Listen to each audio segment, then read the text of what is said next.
Assalamualaikum warahmatullahi wabarakatuh. Selamat siang, salam sejahtera untuk kita semua. Yang saya hormati Ibu Dr. Ferika Wita, MS, SEMSI, selaku dosen pengampu mata kuliah analisis laporan keuangan. Di sini kami dari kelompok 2 akan mempresentasikan mengenai analisis faktor-faktor yang mempengaruhi struktur modal atau debt to equity ratio pada data rasio keuangan perusahaan.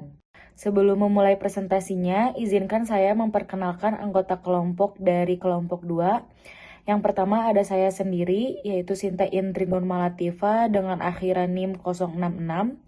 Lalu ada Delia Nurhayati dengan akhiran NIM 067. Lalu ada Nadindra Hatmagani dengan akhiran NIM 068. Selanjutnya ada Dava Feros Dika Putra dengan akhiran NIM 073. Lalu ada Rizka Dwi Hermawati dengan akhiran NIM 079. Selanjutnya ada Reni Indriani dengan akhiran NIM 080. Dan yang terakhir ada Alia Kurnia dengan akhiran NIM 081. Lalu selanjutnya ada pengertian laporan keuangan. Laporan keuangan adalah hasil akhir dari proses pencatatan transaksi keuangan suatu perusahaan yang menunjukkan kondisi keuangan perusahaan tersebut pada satu periode akuntansi dan merupakan gambaran umum mengenai kinerja suatu perusahaan. Sedangkan menurut Raymond Budiman pada 2021, laporan keuangan merupakan dokumen yang menggambarkan posisi keuangan dari kinerja perusahaan selama periode waktu tertentu. Lalu menurut Sujarweni pada 2019, laporan keuangan adalah catatan mengenai informasi keuangan suatu entitas pada waktu periode tertentu dan dapat memberikan informasi mengenai kinerja keuangan entitas. Jadi, kesimpulannya laporan keuangan adalah catatan informasi keuangan suatu perusahaan pada suatu periode akuntansi yang dapat digunakan untuk menggambarkan kinerja perusahaan tersebut.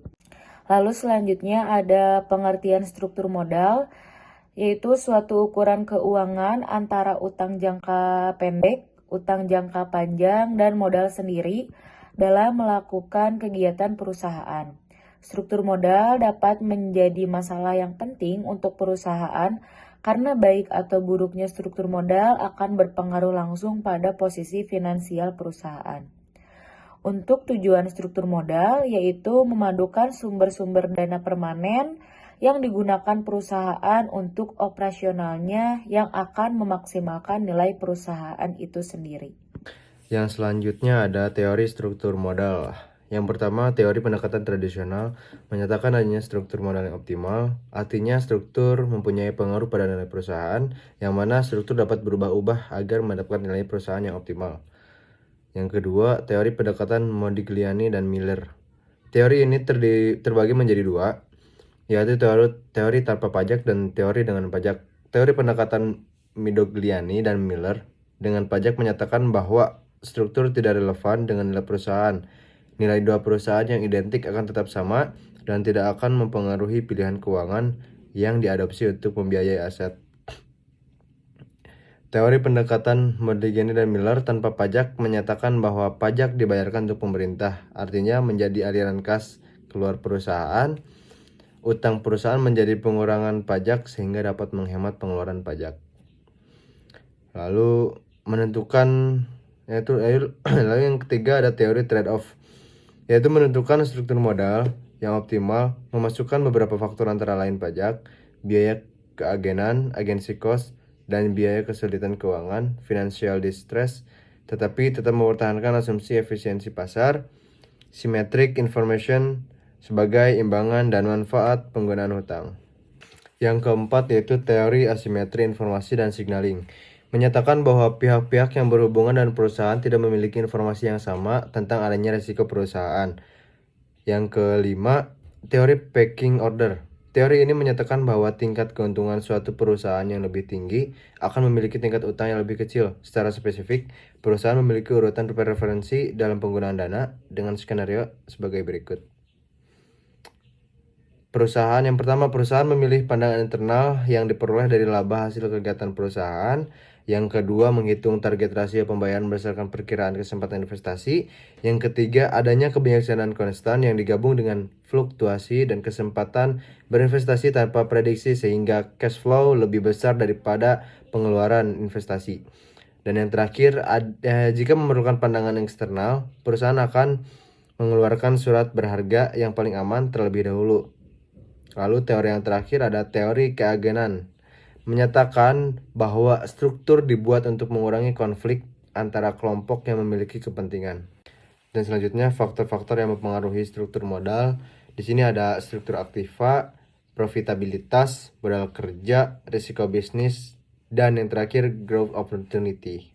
Di slide selanjutnya ada fungsi struktur modal. Yang pertama memaksimalisasi pengembalian, yang kedua ada solvabilitas, yang ketiga ada meningkatkan nilai perusahaan, yang keempat mengurangi resiko keuangan, yang kelima fleksibilitas, yang keenam pemanfaatan dana optimal, yang ketujuh ada alat perencanaan pajak, yang kedelapan ada meminimalkan biaya modal.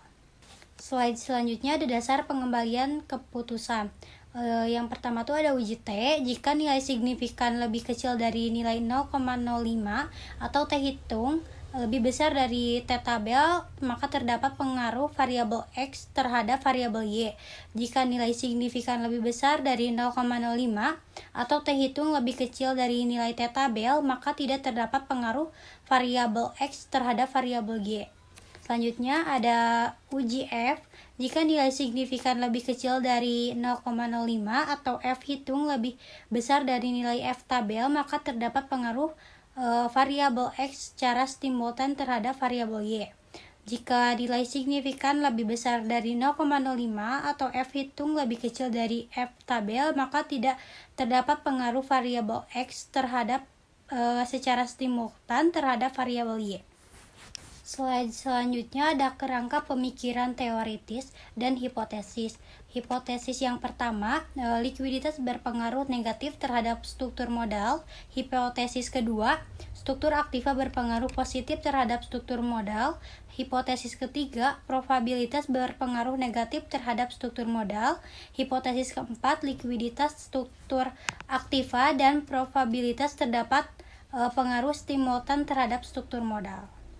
Saya Delia Nurhayati dengan akhiran NIM 067. Di sini saya akan menjelaskan sedikit mengenai data hasil perhitungan kami, yaitu mulai dari current ratio atau CR, lalu ada fixed asset turnover atau FAT, selanjutnya ada return on asset atau ROA, dan yang terakhir itu ada struktur modal atau DER pada kelima perusahaan yang kami pilih.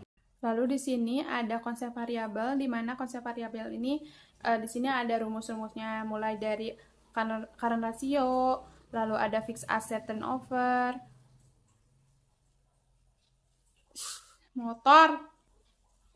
lalu di sini ada konsep variabel, di mana di konsep variabel ini di sini ada rumus-rumus yang nantinya kami pakai untuk mencari hasil data ya dari perusahaan yang kami pilih, yaitu mulai dari current ratio, fixed asset turnover, return on asset, dan yang terakhir itu ada debt to equity ratio.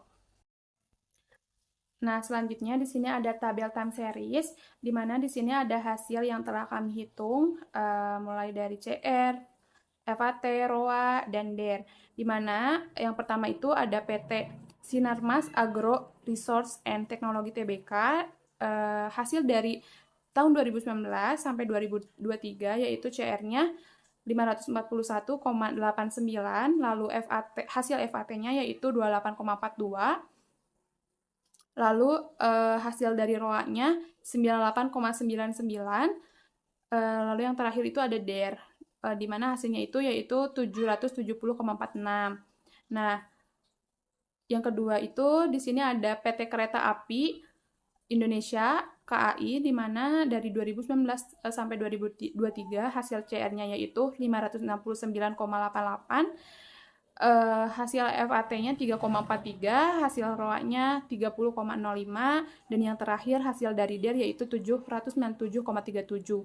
Nah, yang ketiga itu ada PT Mineral Sumber Daya Mandiri Tbk, di mana dari 2019 sampai 2023 hasil CR-nya yaitu 782,94 dan hasil FAT-nya 19,39, hasil ROA-nya 251,95 dan hasil DER-nya yaitu 672,07. Lalu yang keempat itu ada PT Java Confit Indonesia Tbk, di mana hasil CR-nya itu 911,04, lalu hasil FAT-nya 18,6, hasil ROA-nya 130,55, lalu yang terakhir itu hasil DER-nya itu 645,76.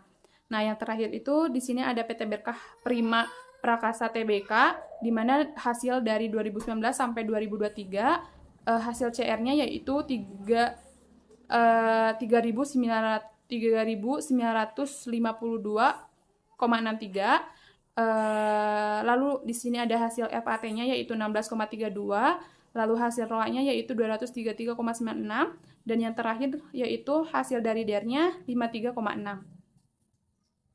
Nah, lalu yang terakhir itu di sini ada tabel variabel enter atau remove, di mana hasilnya itu dalam penelitian ini variabel yang digunakan adalah likuiditas, struktur aktiva, dan profitabilitas. Sementara variabel dependen adalah variabel struktural modal. Analisis regresi yang digunakan adalah metode linear dan tidak ada variabel yang dibuang, sehingga pada kolom variabel itu kolom variabel remove itu tidak ada angka, yaitu kosong. Berdasarkan tabel di atas, yaitu mode Semari, menunjukkan bahwa besarnya R-square adalah 0,733, yang berarti 73,3%. Variabel struktur modal atau debt to equity ratio dapat dijelaskan oleh variabel independen yang meliputi current asset, fixed asset turnover, return on asset, sedangkan sisanya yaitu 100% dikurangi 73,3%, yaitu sebesar 26,7% dipengaruhi oleh variabel yang tidak diteliti. Lalu ada slide berikutnya yaitu ada tabel ANOVA menunjukkan bahwa nilai F hitung sebesar 19,241 dengan nilai signifikansi 0,00. Nilai signifikansi menunjukkan lebih kecil dari 0,05 sehingga dapat disimpulkan bahwa seluruh variabel independen secara bersama-sama atau secara simultan berpengaruh terhadap variabel dependen, yaitu struktur modal debt to equity ratio. Lalu di sini ada tabel kompensien, yaitu dengan memperhatikan modal regresi dari hasil linear berganda, maka didapatkan persamaan faktor-faktor yang mempengaruhi struktur modal debt to equity ratio pada kelima perusahaan tersebut. Adapun persamaannya yaitu yang pertama yaitu ada struktur modal debt to equity ratio atau DER sebesar 18663,542. Lalu current ratio negatif 0,199. Ketiga yaitu fixed asset turnover negatif 5,2357. Dan yang terakhir yaitu return on asset yaitu negatif 0,064. Lihatnya itu dari daerah beta. Selanjutnya, interpretasi hasil regresi. Nah, untuk mengetahui apakah variabel X itu berpengaruh atau tidak terhadap variabel Y, dapat diketahui ketentuannya, yaitu alpha sama dengan 0,05, di mana T tabelnya itu T alpha dibagi 2, N dikurangi K dikurangi 1. Nah, N itu merupakan sampel dan K itu merupakan variabel X bebas. Jadi T tabelnya itu T 0,05 dibagi 2, 25 dikurangi 3 dikurangi 1. Nah, sehingga diperoleh T tabelnya itu 2,080.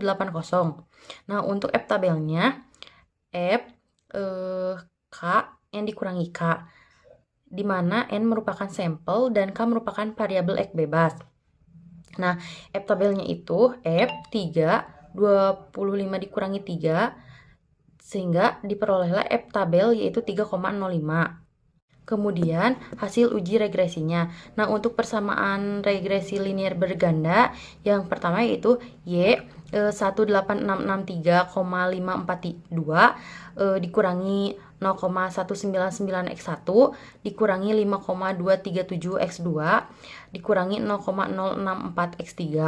Nah, hasil uji hipotesis pertamanya itu berdasarkan hasil uji pada tabel koefisien dapat diketahui bahwa nilai signifikansinya itu untuk variabel X1 terhadap variabel Y itu sebesar 0,000 atau lebih kecil dari 0,05 dan nilai T hitungnya itu 6,100 atau lebih besar dari T tabelnya, yaitu T tabelnya 2,080. Nah, hasil negatif dari T hitung itu menggambarkan hubungan yang berlawanan arah yang terjadi antara likuiditas terhadap struktur modal, sehingga dapat diinterpretasikan bahwa hipotesis pertama yang menyatakan bahwa likuiditas itu berpengaruh negatif terhadap struktur modal pada penelitian ini ditolak karena hasil uji likuiditasnya menggunakan current ratio atau variabel X1 itu berpengaruh positif terhadap struktur modal, yaitu variabel Y.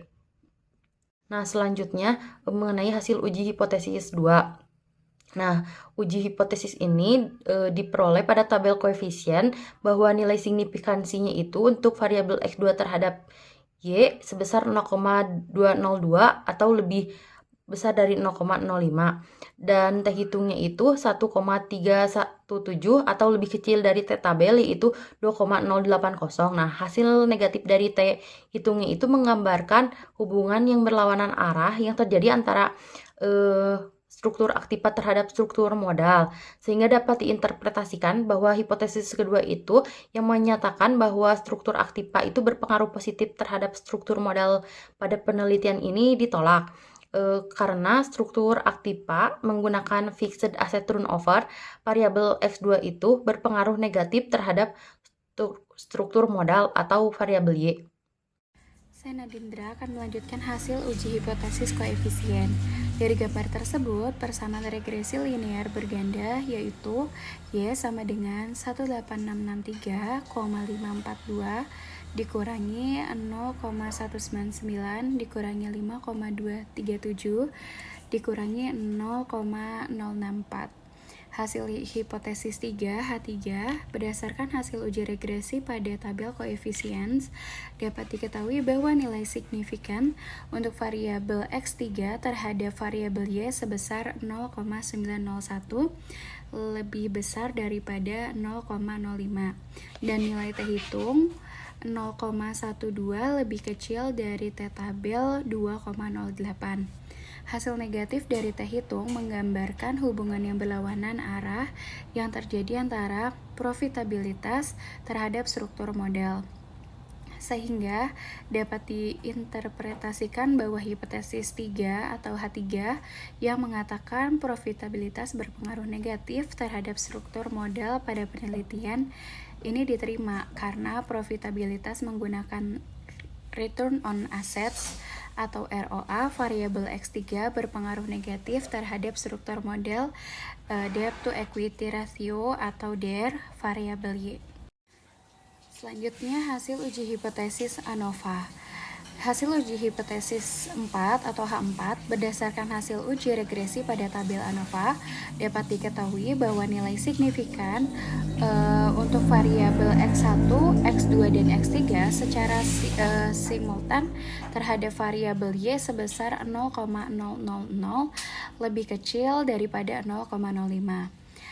Dan hasil F hitung 19,241 lebih besar F tabel 3,05 sehingga dapat diinterpretasikan bahwa hipotesis 4 atau H4 secara simultan terdapat pengaruh antara likuiditas menggunakan current ratio atau variabel X1, struktur aktiva menggunakan fixed asset turnover variabel X2 dan profitabilitas menggunakan return on asset atau ROA variabel X3 terhadap struktur modal debt to equity ratio atau DER variabel Y. Masuk di kesimpulan, dari hasil analisis dan pembahasan tentang faktor-faktor yang mempengaruhi struktur modal debt to equity ratio pada data rasio keuangan perusahaan, sehingga dapat disimpulkan bahwa dari 5 perusahaan yang terdaftar di Bursa Efek Indonesia, yaitu PT Sinar Mas Argo Research and Technology Tbk, PT Kereta Api Indonesia KAI, PT Mineral Sumber Daya Mandiri Tbk, PT Java Confit Indonesia Tbk, dan PT Berkah Prima Perkasa Tbk pada tahun 2019 sampai dengan 2023 diperoleh hasil analisis dengan menggunakan software SPSS. Didapatkan hasil regresi linear berganda yang dapat menentukan apakah adanya pengaruh atau tidak antara variabel X dengan variabel Y sebagai berikut. Yang pertama, hipotesis 1 atau H1 yang mengatakan likuiditas berpengaruh negatif terhadap struktur modal pada penelitian ini ditolak karena hasil uji likuiditas menggunakan kurun rasio atau variabel X1 berpengaruh positif terhadap struktur modal debt to equity ratio atau DER variabel Y. Yang kedua, ada hipotesis 2 atau H2 yang mengatakan struktur aktiva berpengaruh positif terhadap struktur modal pada penelitian ini ditolak karena struktur aktiva menggunakan fixed asset turnover variabel X2 berpengaruh negatif terhadap struktur modal debt to equity ratio atau DER variabel Y. Selanjutnya yang ketiga atau H3 yang mengatakan profitabilitas berpengaruh negatif terhadap struktur modal pada penelitian ini diterima karena profitabilitas menggunakan return on asset atau ROA variabel X3 berpengaruh negatif terhadap struktur modal debt to equity ratio atau DER variabel Y. Yang terakhir, hipotesis 4 atau H4. Secara simultan, terdapat pengaruh antara likuiditas menggunakan kurun rasio variabel X1 serta aktiva menggunakan fixed asset turnover variabel X2 dan profitabilitas menggunakan return on asset atau ROA variabel X3 terhadap struktur modal debt to equity ratio atau DER variabel Y.